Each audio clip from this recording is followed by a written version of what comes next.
What if the battles you fought in secret were never meant to be your shame, but your stage? What if the parts of your story you try to hide are actually the parts the world needs to hear the most? Today, we're diving into a conversation about real healing and real influence, and those surprising places where true power is born. It's not found in your followers. It's not found in your titles or in your trophies. It's found in your scars, in survival, in standing back up when everything inside of you says to stay down. This episode isn't just about mental health. It's about reclaiming the parts of you that life tried to steal. It's going to be about understanding why your voice still matters, especially if it shakes when you still use it. And it's going to be about learning how influence isn't reserved for the perfect. It's built by the persistent. If you've ever questioned whether you're too broken, it's too late, or you're too small to make an impact, this conversation will be your wake-up call. Because the world doesn't need more polished people. It needs more powerful people. And you're about to meet someone who's living proof of that truth. So sit back, kick back, and let's get started. Because this is the School of Influence. The School of Influence, where legends are made and legacies are started.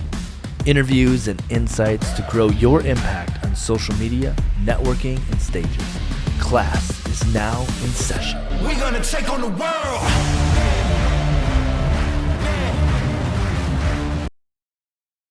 Welcome, everybody. I'm your host, Devin Schubert, also known as the Man in Orange, and I am so excited to bring you this session of the School of Influence. Today, you're going to hear from an amazing woman whose story is the very definition of resilience and real influence. She is the reigning Miss Arkansas USA Icon 2025, a wife of 8 years and a mother of 2. She uses her title to passionately advocate for mental health awareness and recovery. And as those of you who know me know that this is so dear to my heart. Well, at just the age of 22, she was placed into a mental health hospital due to some pretty severe mental health struggles and an eating disorder. And then after years of treatment, years of rebuilding, she rose to become a teacher and a cheer coach, and ultimately a therapist, someone who's committed to helping others find their own story of healing and a story of transformation. And later this summer, she'll actually be competing for the title of Mrs. USA Icon. Wow. Her journey is going to be powerful. Her heart is authentic. And today, she's pulling back the curtain on what real healing and real influence with that healing looks like. So help me welcome to the show, Mrs. Megan Wells. Welcome, my friend. Thank you for joining us. Thank you so much for having me. That introduction was very awesome. Well, good. Megan, one of the things that I talk about here on this show is meeting people for the first time and looking at what those conversations look like. And so you and I have had a pre-meeting. We met for, 20 minutes or so and just kind of really talked about what this could look like. And so this is really going to be a conversation of us hearing your story for the first time and me hearing a lot of it for the first time. And so I'm really excited to be able to hear because I know a lot of it is very similar to what I've gone through with my son. And so I'm really excited to be able to hear all about it. So tell us a little bit about this mental health journey because that stuck out to me right away. Yes. So, growing up, I really didn't think I was struggling, to be honest. My brother had bipolar disorder, Tourette's, seizures, all kinds of really hard struggles that were very difficult, even as a sister, but definitely for my parents. And so when I went to college, I started to notice some things in myself that just didn't feel quite right, kind of felt off, but I would discard them and think that that wasn't a big deal until I kind of moved out of college where you, in my opinion, become an official grown up, right? So college is, I don't know why I don't see it that way, but I think because you still have your parents so involved in your life, you're not paying all of your bills usually. I didn't feel fully on my own. So when I did go on my own and I had jobs and, paid bills and all of those things, I was competing in pageants at the time. And I kind of used my pageantry as an excuse to develop an eating disorder. And through getting help for the eating disorder, I actually found out that I also have a personality disorder and that I have borderline. And borderline was almost, I won't say a cause of my eating disorder, but it definitely was almost a symptom, because I was using the eating disorder to feel acceptable, which is somewhat of something that would tie to my borderline. Hmm. Wow. So tell me a little bit, what does it feel like when you find out that diagnosis of multiple different things? And was it something that you were really aware of, or was it like, "Oh man, this is reality slapping me in the face?" I think anybody with an eating disorder, you tend to think, even though you deep down know what you're doing is not healthy and it's not quite right, you still don't want to give yourself that label because you think there's got to be someone worse, right? There's people in hospitals that, are in feeding tubes or hooked up to IVs. Like, I'm not there, so I'm not that bad. And then the personality disorder, I was completely unaware of. When they actually diagnosed me, they at first said bipolar. And then they told me later, we misdiagnosed you. And in fact, it's borderline. And not only was the misdiagnosis frightening, I had been on medication for bipolar.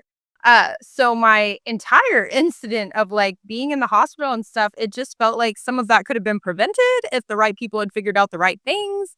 So that part was kind of scary looking back, but I definitely remember the diagnoses being a hard thing to take just because the label was hard to hear.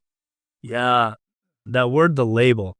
You know, when my son was diagnosed with everything underneath the sun, except for what I believed that he had, which finally we ended up finding out the real thing, just like yours, just like your story. Tell us a little bit about what it felt like when you had those labels, but also how you viewed other people looking at you. Absolutely. So a huge piece of it was like, I just felt misunderstood because when I finally got the borderline diagnosis, I didn't really know what it was. And sadly, they didn't sit down. That was their one mistake. They didn't explain it. I think they thought that I fully understood or that it was common knowledge. And all I thought of was like, if this multiple personalities, are people going to think I'm just really weird or off putting? So I went home and I did the research. They didn't, give me enough. So I went home and did some Googling and some reading and things like that and realized, wow, like they hit the nail on the head. This is exactly what I have. This is the answer to so many questions that I've had my whole life. And so moving forward from that, it got a lot easier to seek help and to be active in my own recovery because I could finally accept the actual diagnosis and understand the root of everything. Because the diagnosis is really just your first step, right? Like it's a word, it's a series of words. It tells you what the root cause, right? So it's kind of like if we have a cold or a virus or the flu, but we just take cough syrup, it's not actually getting in there, right? It's curing a symptom, not the root. And so I wanted to be able to cure my root cause, which is the borderline. Yeah. And how old were you at this time? I was right around 22, 23, somewhere in Wow. there. And so do you feel like it helped or hindered or changed kind of your identity, like who you are, what you were called to do? Like, tell us a little bit about that. At the time, I thought it changed everything in a negative way. I was sure that everyone would have the same misconceptions I did, and therefore I would become scary to people or off-putting to people. So instead of realizing that you've had this condition the whole time, you just didn't have a label for it, I actually became convinced that like now that I have it, I owe it to people to tell them. But when I tell them, are they going to be scared? Are they not going to want to be my friend or not going to want to date me or all of these different fears that just came to a head very quickly. And as that happened, I had to really change how I saw the disorder and understand that, I was in treatment at the time. I was in a room full of people with, I knew an eating disorder, but each one of them probably had a different diagnosis as well. Because now that I am a therapist, I'm aware eating disorders are usually what we call comorbid. You have another disorder with it. You might be depressed or anxious or a personality disorder. And in fact, eating disorders are very common to people with personality disorders because we have addictive personalities and an eating disorder is addictive in nature. So a lot of things made sense, but it took a long time for me to come to terms with instead of being defined by my disorders and my diagnoses to instead twist that and say, well, in fact, I want to defy every stereotype tied to these. so that people can see that people who struggle with mental health are just as capable as everyone else. And one person you knew once with borderline who, you didn't see favorably doesn't automatically mean that I have to carry that same connotation. So that mindset shift really helped me feel that I could have influence and that I could be more influential with this position instead of being defined in a negative way. Yeah, yeah. That's really really insightful. So you kind of found your identity amongst the label, and that was kind of the starting point of like accepting of like, okay, now I get to dive into this more and get to see what the root cause is. Okay, now I found the root cause. Now you're getting some help. Tell us about what that healing journey kind of looked like. Absolutely. So it started with healing the eating disorder. So I really wasn't looking for help myself, but I was competing at the Miss Dallas America pageant. And I was sure that even though I really didn't feel I was going to win the pageant, I was so sure I was going to win swimsuit, just 100% positive. I had been on ridiculous diet. I was purging at the time. And so I just didn't see a world where that wasn't going to happen. And so when I got to the end and it didn't, and I was back in the dressing room, like fighting tears, packing up my bags. A director of a different pageant walked up to me, who I had known for years, and kind of just held my hand and said, "I know you think you look amazing. You look like you have a problem." And that hit me right between the eyes. That was scary. At the time, I felt offended. And then I went home and thought about how painful that would be to say to another person. To physically walk up to someone that you care about and to say that would be so difficult that no one would do that and take that risk if it wasn't true. There's just no reason for you to risk like breaching a relationship. So that woman had to love me enough to say that.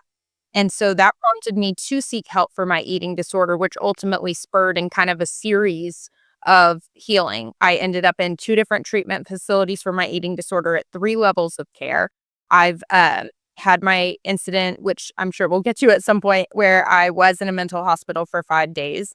And then ultimately, I think my best healing also just was the day-to-day sessions in therapy, really building relationships, which is what led me to ultimately become a therapist.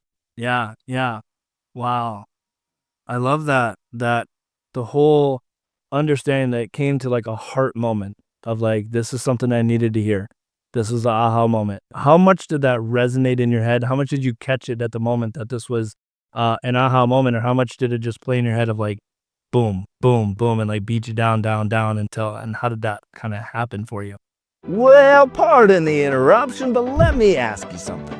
Have you ever felt like your story was meant to impact thousands or millions of lives, but you literally just didn't know where to start? Did you know that there's over 2.9 billion people watching social media every single day? That's literally the biggest stage in the entire world. And yet most people are completely invisible on it. Why? Because they don't know how to tell their story in a way that actually connects to other people. And that, my friends, is exactly why I created Stories to Stages. We help you craft your entire story, professionally edit your video, and then we publish it across all major platforms. Plus, I'm going to give you access to my entire storytelling bootcamp. This is over $25,000 worth of value, but right now you can get the entire thing for just $7. $7. Because this isn't just a course, this is a launching pad. We've helped people with no audience, no experience, finally share their story with confidence and to get real reach. Because your story told in the right way involves and moves people. So go to stories2stages.com and grab your $7 spot with the code of podcast1. Your story was not meant to stay silent. So let's get seen, let's get heard, let's get paid, and let's set people free. So go to stories2stages.com, grab your $7 spot, and use the code podcast1 and get yours today. Now, back to the show. It was just over and over, the words kept replaying because it felt like this secret I had, right? Where I was really monitoring my calories. I was often purging, especially if I ate something that wasn't on pageant diet. I had a really, I would call it almost emotionally abusive trainer situation where he just, every time I ate, even the slightest thing off brand, I'll never forget. I was on the most restricted diet I've ever been on my life. He made me email everything I ate. And I said, I had with chicken, mind you, grilled chicken with almost nothing on it. I had one of those microwavable bags of green beans and potatoes. And he emailed me back and said, "You're too fat for potatoes." And I remember just thinking, if I can't have that, geez, like life just is really losing its purpose here because I know food isn't life, but also like it's not. And that was really upsetting to hear. So between that moment and then her saying that, all of those things would just replay in my head of like, this isn't as secret as you think it is. You're protecting a secret that isn't a secret if people can see. And if people can see, that's almost worse because one, they're worried, and I don't wanna worry people, that's scary too, but two, I'm off-putting now, like, I'm not someone to admire, and the whole idea of pageantry is to be an empowered person who deserves to be a role model. Well, if people are scared of what I'm doing, I'm no longer a role model, and that part kind of reframed in my head whenever she said, "You look like you have a problem is a heavy word. So instead of saying, "You look like you're not eating enough," or "You look unhealthy," a problem meant, like, it's a problem to be solved. So that part replayed me. Wow. It resonates a lot with me with the, things I went through with my son. And, being he was 14 at the time, 13, 14, and his behaviors were very outward. I mean, there was no hiding anything of what we were going through. And people started to avoid us. We lost all of our friends, lost all our family members. Nobody wanted to be around us. For me, it was, 15 to 30-minute restraint holds every single day because of the physical aggression, acting out, all types of things. And so even though there's external, there's internal, it's always finding the root. And what really helped me as the father was to be able to not look at the symptoms, to not look at the behaviors, to not look at the struggles, but to look at the person of who they were really are on the inside, and recognizing that there's just things that are going on the outside that we can see through, and to be able to love them there. And it sounds like this person, loved you enough to be able to speak truth, and then there's other people that, wanted a paycheck and wanted to, obviously probably wanted the best for you in the long run, but, maybe didn't have the best approach to things either. 100%. I would agree with that from now till the end of time. I bet. So one of the things that my son also went through is ended up multiple times going to the hospital and trying to get him to stay over. So kind of, I'd love to hear your perspective on what happens and what happened with you. Yeah, absolutely. So that's kind of, in my opinion, the saddest part of the story. I've always kind of thought of it as like my darkest day.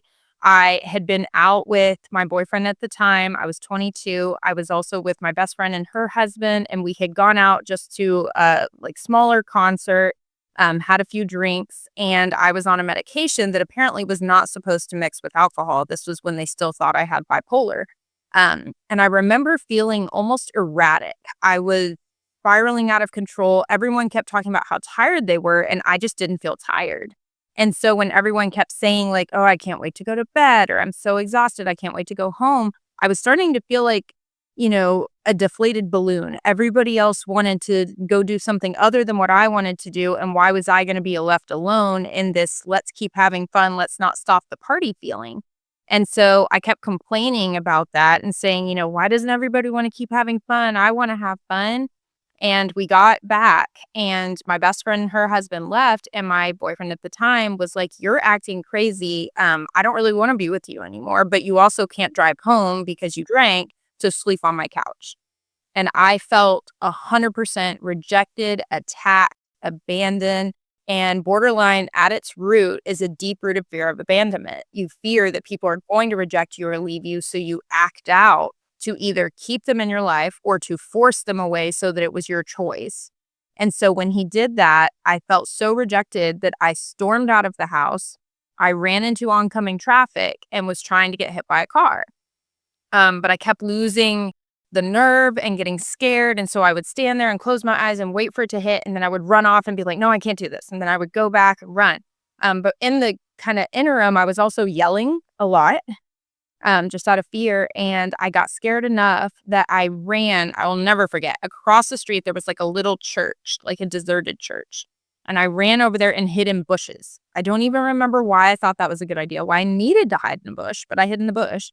And as I walked back, I found out that the neighbors had called the cops. And when they did that, the cops arrived, talked to me, and I definitely did not sound in my right mind to them because I kept saying, like, well, he's trying to break up with me. And they were like, okay, so? And I was like, well, you can't do that. Without him, I don't have a reason to live. And they were like, are you trying to hold him hostage in the relationship? And at the time, I was like, well, no, but he can't leave. And I just couldn't compute what they were saying because in my mind, it made sense.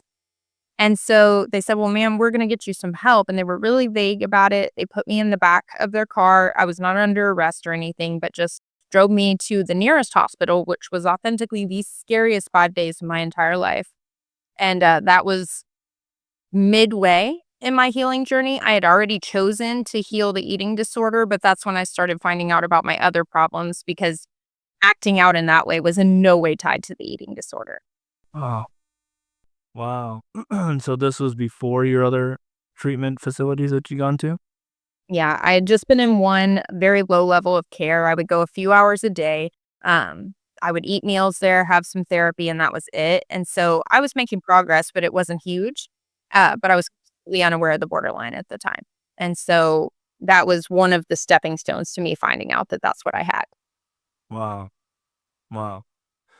So one of the things that I feel like I hear you saying is that like true influence really starts with healing, not perfection.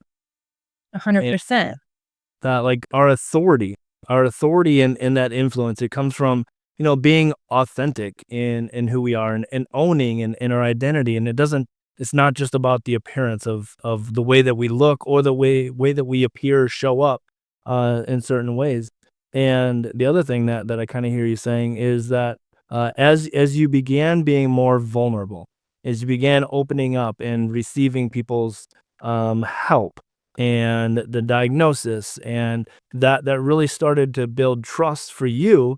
But then ultimately, it sounds like that's probably something that helped you turn around and be like, wow, now I want to be able to help other people through the things that I kind of went through. And so that vulnerability then built trust and lasting impact for you. So tell us a little bit about how the transition kind of helped happened from, going into the treatment things and getting the help, and how that journey of moving forward looks like. Absolutely. So after the hospital, so the hospital was, I use the word traumatic because it very much was. I really at the time still felt like I was not that bad. I didn't need to be there. And while I was there, they kept moving me to like safer and safer rooms. So the first room was this large room with just not even hospital beds. They were like chairs that would recline, almost like a dentist chair. And you were in there for 24 hours. If you proved stable, they moved you to the next room where you shared a room with kind of a larger space and a hospital bed. Where I kid you not, they had the Desperate Housewives on loop for hours. I would never forget that. And then I finally got moved to the main area. And in the main area, I was starting to make connections with people, but I would think, we're all perfectly normal. What's going on? But then the person you would think was the most normal person in the world, the next day wouldn't be there. And when you try to ask, well, what happened? They're like, oh, she picked up the top of the toilet seat and threw it at the mirror last night. And I remember thinking, this isn't me. Like, I'm not that bad. Why am I here? Like, why am I here? I'm not doing these things. And so I remember like praying that night and just being like, God, I don't understand why this is where we are. I don't understand, but clearly there's something going on. And I remember feeling like I was being told, like, you're doing this on your own and you're really trying to rely on all these things happening and just deny. And that's not a part of this. You're going to have to own it. You're going to have to move forward and just decide to change. So from that moment on, I went back to the same treatment center I had been at. And I connected more with my therapist. She held me accountable to my suicidal thoughts. She opened her own cell phone to me, which as a therapist is not common. But she said, I would rather you call me in the middle of the night than do what you're thinking about doing. And so she would pick up the phone and answer the phone when I was struggling. And I remember thinking, if she can do that for me, and I don't know that I deserve it or that she owes me that, I want to be able to do that for somebody someday. Like, I need this to be worth it. I need it to have been for something. Like, it needs to matter. And so I decided at that point I wanted to go to graduate school for therapy. Unfortunately, I was also still independent, so that meant working full time while going to graduate school, which was a lot of work and it took a long time. But that spearheaded my, not only am I going to heal, so I was also still in treatment, still getting help, but I'm going to be going to graduate school, learning everything I can about these disorders, about how they work, about how we help people with them. So while I was receiving my own therapy, I was also being trained to be a therapist. And that I felt like was so full circle. They say that the best therapists were clients once. And so we know what it's like to sit in the chair, and that makes it so special. Yeah, it's so true. I was a social worker for 15 years, and working with the kids and seeing them come around full circle, and even my own son. We just had a meeting, and what does he want to do? He wants to work at a treatment facility. He wants to go into that field, and so many of the teams that I worked with, they all wanted to be social workers because they had been, I would say my son is institutionalized. He's been there for 3.5 years. So, that's a long time. And so, we begin to be influenced by that environment that we're in, and it has such a huge impact. And so it's always good to see people like you, Megan, that have that passion and have that drive to not only have the mindset of, what, I'm going to do something with this. I'm going to do something with this story, but then to actually put it into action and actually do something and put in the hard work. A lot of people think that, oh, it's just going to happen. I'm just going to graduate. I'm just going to go and do something. No, it's not that easy. It's not that easy. Right. It could have been that easy. Oh my goodness. Wow. Taken so long. Right? Right? So were you still in pageantry during that time of working and going to school and getting the help that you needed? So some of it. When I went in the hospital, I decided I would take at least 1 year off. So I took 1 year off completely from pageants, worked on healing, worked on graduate school. After that, so I was very passionate about the Miss America organization, which is the one on TV with talent and all the things. At that time, you could only do that until you were 24 years old. Once you turned 24, you were no longer eligible. And I was right on that cusp. And I thought, well, I just want 1 more year. Give me 1 more year to try to be Miss Texas, to go to Miss America. Give me 1 more year. But I told myself you can only do it if you do it the right way. If you do it the wrong way, you're pulled out. You're not allowed to do it. And in that system, you have to win a city in order to qualify to go to state. So I competed for 4 locals, and I won the title of Miss Plano, which is a DFW suburb. And at the time, it was a very good title. It was one a lot of people wanted to have. And I remember thinking after I won, I had one swimsuit, doing it completely healthy, not purging, not dieting excessively, doing just a moderate diet with a little bit of exercise. And I won swimsuit, and then I won evening gown, then I won the title. And I remember just standing there thinking like, why? Why did I go through all that? If I could have it doing it the right way, this makes no sense. And I think I was just so finally comfortable in who I was that I was able to return to the stage in a healthy way. So for the portion of my healing journey, I would say I fluctuated on and off of the stage. I competed that year at Miss Texas. I didn't do well because I actually fractured my wrist at the pageant, which was incredibly disappointing at the time. But looking back, it's a fun story. I then moved to Houston and moved in with my family so that I could go to treatment full time and didn't have the burden of bills and a job, and I could focus on me. I spent 4 months in a very intensive eating disorder program. That's where I found out about my borderline. And from that, I went to almost full-time graduate school while working full-time and became a teacher. I was substituting along the way and just realized that I also have a passion for adolescence and just that age group where you're still figuring out so much of who you are. And I wanted to have an impact in that way as well, and thought, well, one day maybe I'll do therapy full time. And along the way, somehow it just became, I work all 3 jobs. And I think it's just a different way to have influence in as many ways as you can, because I get to be a mentor. I get to be a teacher.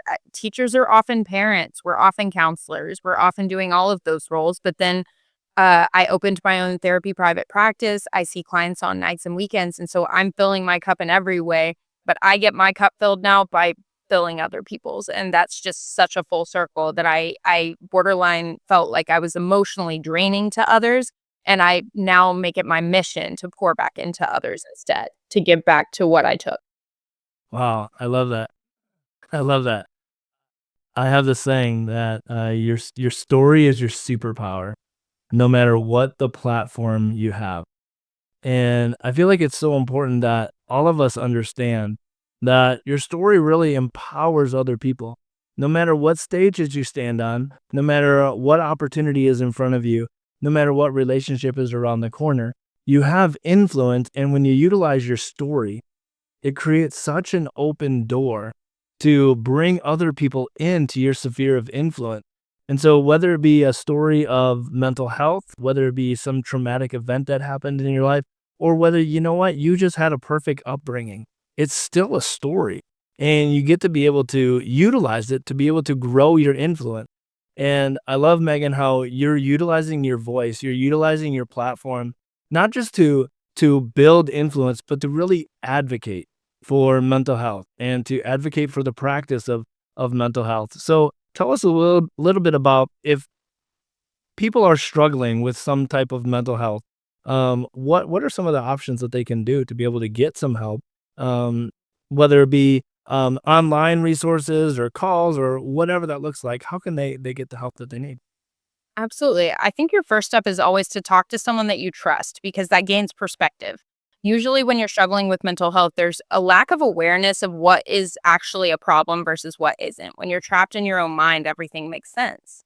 And so you don't know that the things you're doing are out of control or scary to others, or that maybe you are at a point where you really need help. So you talk to someone else, you gain perspective. And then usually, if they love you enough, they're going to tell you, they're going to call you out on it. And I hope we all have people in our lives that love us that much. I really hope we do. And if you don't, hopefully you recognize it within yourself and you realize that, the way things are going isn't working for you. Usually when you are plagued by that level of mental health struggle, like there is a part of you that deep down knows this isn't the life I want. This is not fun. It's awful. Like I feel alone and lonely all the time, but I'm doing all these things that I wish I wasn't doing. You're plagued with remorse usually after you do these crazy, outlandish things. Then you feel too prideful to say sorry. It's just a repetitive cycle. So if you can't reach out to a loved one, then it's important to see a therapist, see a psychiatrist, get some diagnoses. If you're truly, truly spinning and you're suicidal or having scary thoughts, go to a hospital, get an assessment. They will assess you for free just to see if you even need that. And that's so important. It's so important to seek help first. That's your first step in anything because at least you can say that you've checked in with resources, you've talked to professionals, and you know the next steps. Yeah, that's so good. That's so good. So let's talk a little bit about what happens on the other side. So let's change it and kind of destigmatize the whole mental health aspect of things. Now you're on the other side. You're standing on stages. You're advocating for these things. How can somebody who's been through these types of situations, or maybe has had those labels, or still is, on the other side of healing, but they want to be able to step out and use their leadership, use their influence, utilize public platforms. What are some ways that you found that have been successful for you? Absolutely. So, one, when you're as passionate as I am about mental health, you find a way to make it your day to day. And in the day to day, I'm very busy, right? I have 3 jobs. I'm a mom, I'm a wife. I do pageants, which by the way is almost a job that's unpaid. And I like to say that you can do everything, you just can't do everything in a day. And so one day I'm doing amazing as a mom, but I probably wasn't a title holder that day. And if I'm at appearances, I probably don't make a home cooked dinner that night. I just balance.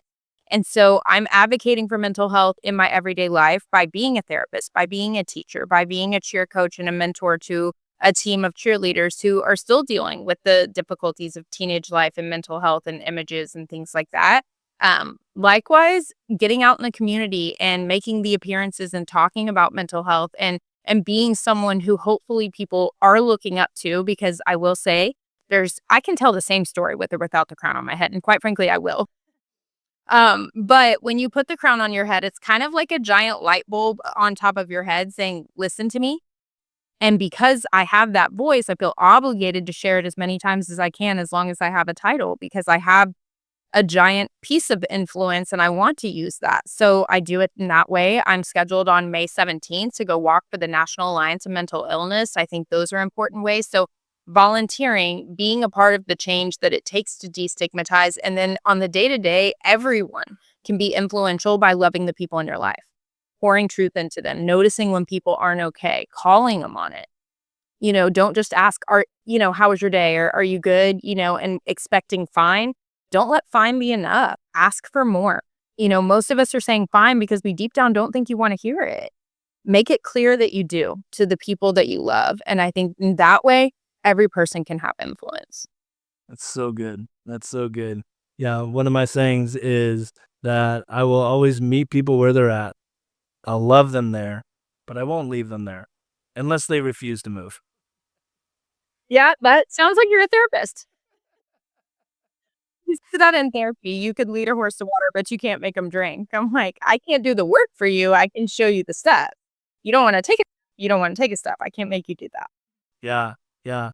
One of the things as I've gone through my traumatic journey and things like that, and bringing advocacy to trauma and mental health and things like that as well, is that the biggest form of advocacy is awareness.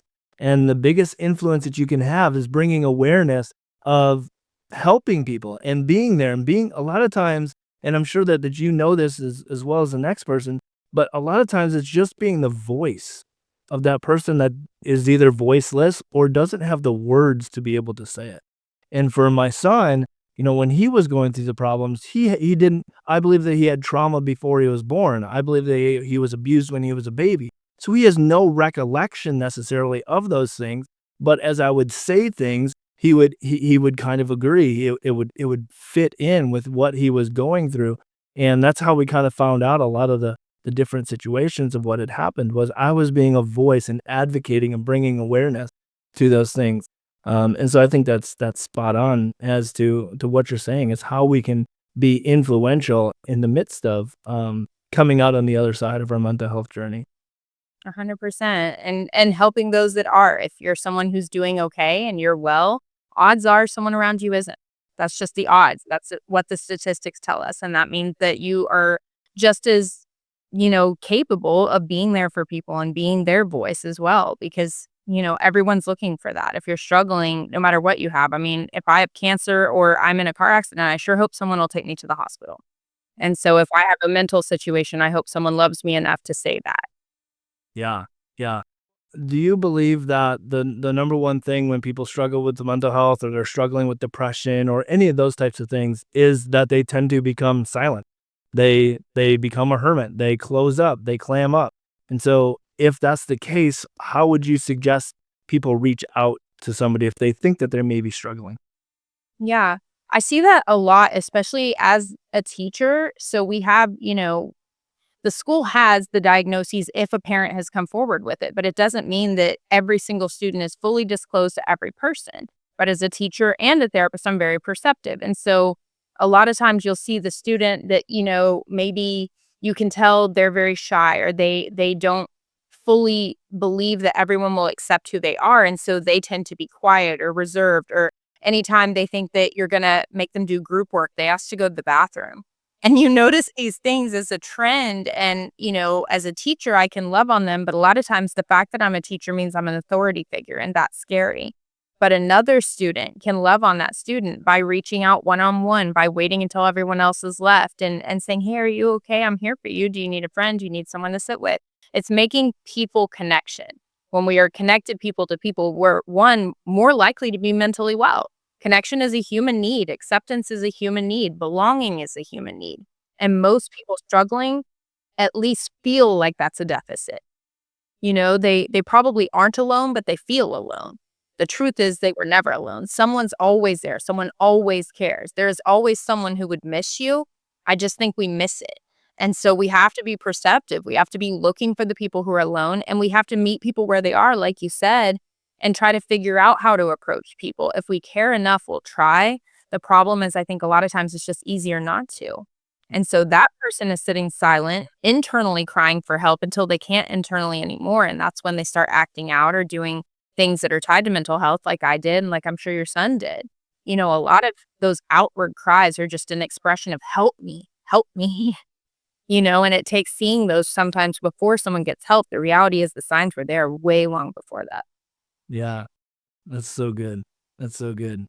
Well, this has been amazing. This has far exceeded what I felt like we were gonna dive into, and it's so good. It's so good. So I would love anybody who's watching this, all you people that either have gone through some of these struggles or know somebody that's going.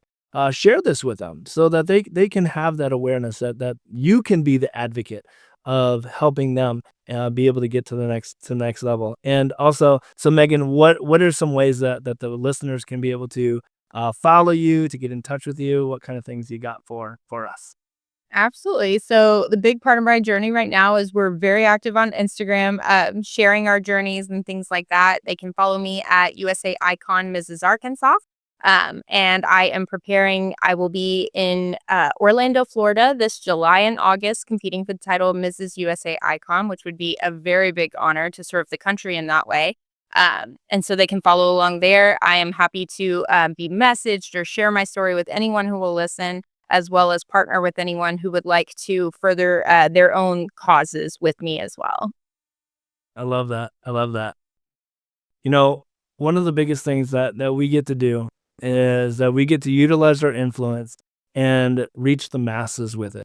And that's the biggest thing that we want to help people do, is whether that masses is your family and you're a single stay-at-home mom and you're pouring into your kids, or that masses is on a worldwide stage. We want to be able to do that. And so thank you very much for sharing your story, for being open. I'm excited to be able to hear more about your journey. And for those of you listening and those of you watching, I'm really excited that you have the opportunity to take your mental health, take your influence to the next level, and to be able to go and make a difference in this world. But for today, school is dismissed. Your influence never takes a day off. So stay bold, stay focused, and go and leave your legacy. Thank you guys. Bye.